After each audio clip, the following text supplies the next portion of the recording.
Morning to all. हम आज एक नया चैप्टर शुरू करने जा रहे हैं, क्षेत्रमिति, जिसको मेंसुरेशन कहते हैं इंग्लिश में। इस चैप्टर में हम लोग किसी भी अलग अलग तरह की जो आकृतियाँ होती हैं उसका क्षेत्रफल निकालना, परिमाप निकालना, आयतन निकालना सीखेंगे। अलग अलग जो आकृतियाँ होती हैं, जैसे सर्कल हो गया, मतलब वृत्त हो गया, वर्ग हो गया, आयत हो गया, बेलन हो गया, शंकु हो गया, है ना। अलग अलग जितने आकृतियाँ हैं उसका आयतन, परिमाप, क्षेत्रफल निकालना हम लोग देखेंगे। और जो भी क्षेत्रफल है या आयतन है जो हम निकालते हैं उसका हमारे व्यवहारिक जीवन में प्रैक्टिकल उसका क्या यूज़ है, फिर वो भी देखेंगे और उससे रिलेटेड हम क्वेश्चन बनाएंगे। ठीक है, तो चैप्टर शुरू करते हैं। सबसे पहले क्षेत्रफल, क्षेत्रमिति के अंदर क्या क्या हम लोग देखना है, क्षेत्रफल, परिमाप, आयतन। क्षेत्रफल परिमाप दोनों क्या है, दो आयामी चीज़ है, टू डायमेंशनल चीज़ है। आयतन में 3D आता है, यानी 3 आयाम आता है। आयाम का क्या मतलब होता है, जैसे क्षेत्रफल है, क्षेत्रफल के लिए हमको उसकी किसी चीज़ का क्षेत्रफल या परिमाप निकालने के लिए हमको क्या चाहिए, उसकी लंबाई चाहिए और चौड़ाई चाहिए, या लंबाई चाहिए या लंबाई और ऊंचाई चाहिए, ठीक है, या ऊंचाई और चौड़ाई चाहिए, मतलब कोई भी दो आयाम हुआ, है ना, कोई भी दो आयाम हुआ, है ना। एक्स, जैसे एक्स एक्सिस, एक वाई एक्सिस और एक्स एक्सिस होता है, तो क्षेत्रफल हमेशा इन दोनों के बीच में ही होगा, है ना। हमेशा दो आयाम, 3 आयाम क्या क्या होता है, लंबाई, चौड़ाई और ऊंचाई, है ना। एक्स वाई जेड में बात करें तो एक्स एक्सिस, वाई एक्सिस और जेड एक्सिस। तो क्षेत्रफल में सिर्फ दो आयाम, कोई भी दो आयाम हो सकता है, वो क्षेत्रफल और परिमाप में उनका यूज होता है। आयतन में जब भी क्षेत्रफल जो भी चीज़ है उसमें अगर आयतन की जब बात करता है उसमें तीसरा आयाम जुड़ जाता है। वो कौन सा आयाम होता है, जो भी अगर आप लंबाई और चौड़ाई की बात करते तो उसमें तीसरा आयाम क्या जुड़ जाएगा, ऊंचाई जुड़ जाएगा। तो वैसा कोई भी चीज़ जिसमें तीनों चीज़ हमको दिख रहा हो, लंबाई भी दिख रही है उसको, उसकी चौड़ाई भी दिख रही है, उसकी कुछ मोटाई या ऊंचाई दिख रही है, तो वो क्या होता है, आपका 3 आयामी चीज़ होता है। जैसे कि एक बात करते हैं इस चीज़ की, ये एक पेज है ना, एक पेज है, ये पतला सा पेज है आपका। तो आप इसका ये देखिए, ये क्या है, चौड़ाई हो गया, ये क्या हो गया आपका, ये लंबाई हो गया। इसकी थिकनेस, जो इसकी मोटाई है या ऊंचाई है, बहुत कम है, ना के बराबर है।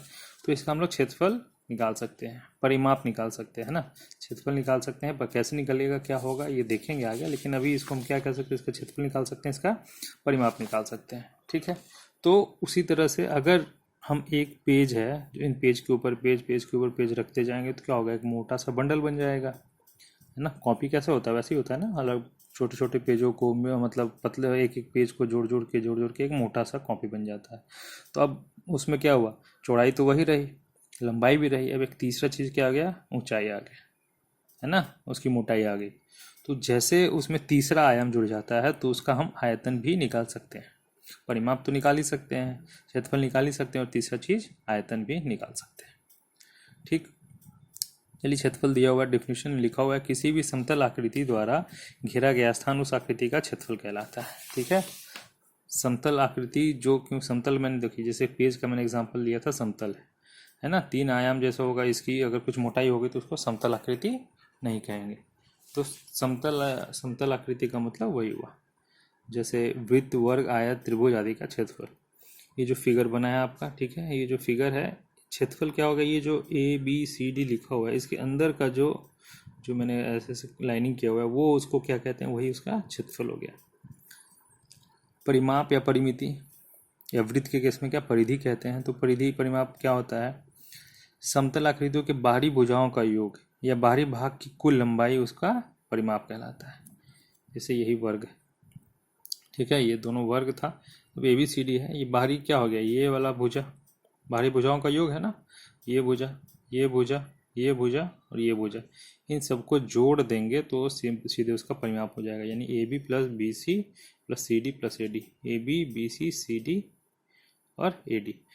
इसको AD पढ़िए या DA पढ़िए, एक ही बात है ना। इसको AB बोलिए या BA बोलिए, एक ही बात है। तो इन सबको जोड़ देना है। तो क्षेत्रफल और परिमाप में क्या अंतर है, परिमाप हमेशा बाहरी, जो उसकी जो बाहरी आपका, ये जो आपका रेखा है, जिस भी चीज़ से बना हुआ है उसको जो जो बाहरी उसका बाउंड्री होता है ना, उस बाहरी भुजाओं का, बाउंड्री का, उसका क्या होता है, योग होता है, ठीक, उसका योग होता है। और जो आपका ये होता है क्षेत्रफल होता है, वो क्या होता है, क्षेत्रफल आपका जो होता है वो क्या होता है, हमेशा उस बाहरी भुजाओं के अंदर का जो क्षेत्र है ना, ये जो भुजा है इसके अंदर जो भी क्षेत्र है उसको क्या बोलते हैं, क्षेत्रफल बोलते हैं। ठीक है। अब आयतन, किसी भी 3 आयामी वस्तु या आकृति द्वारा घेरा गया स्थान उसका आयतन कहते हैं। अभी मैंने शुरू में ही चर्चा किया था, आयतन कब होता है, जब उसका तीसरा आयाम जुड़ जाता है। जैसे घन हो गया, घनाभ हो गया, शंकु, बेलन आदि का आयतन। घन क्या होता है, जैसे अभी बुक की जो हम चर्चा कर रहे थे, जो बुक था हमारा, है ना, तो बुक में क्या है, ये बुक का जो पेज होता है उसमें क्या होता है, लंबाई चौड़ाई तो अलग होता है ना, तो लंबाई चौड़ाई अलग है, और एक पेज के ऊपर एक पेज रखते जाओ मोटा बन जाएगा, तो वो जो आकृति बनेगी उसको क्या बोलते हैं, घनाभ बोलते हैं। घन कब होता, जब पेज की लंबाई मतलब चौड़ाई लंबाई दोनों बराबर होती है, और जब हम उसको पेज को हम जमा कर रहे हैं, वो जो उसकी ऊंचाई आती है वो भी उसके लंबाई और चौड़ाई के बराबर आती है, तब उसको क्या बोलते हैं, घन बोलते हैं। सीधा सा मतलब है, अगर हम वर्ग है, एक वर्ग आकृति के ऊपर हम दूसरा वर्ग वर्ग वर्ग वर्ग के ऊपर वर्ग रखते जाएंगे, ठीक है, उतना ही जो वर्ग के ऊपर वर्ग रखते जाएंगे, और कितना रखेंगे, जितनी उसकी ऊंचाई भी उतना ही करेंगे जितना इसकी लंबाई और चौड़ाई है, तो हमको घन मिलेगा।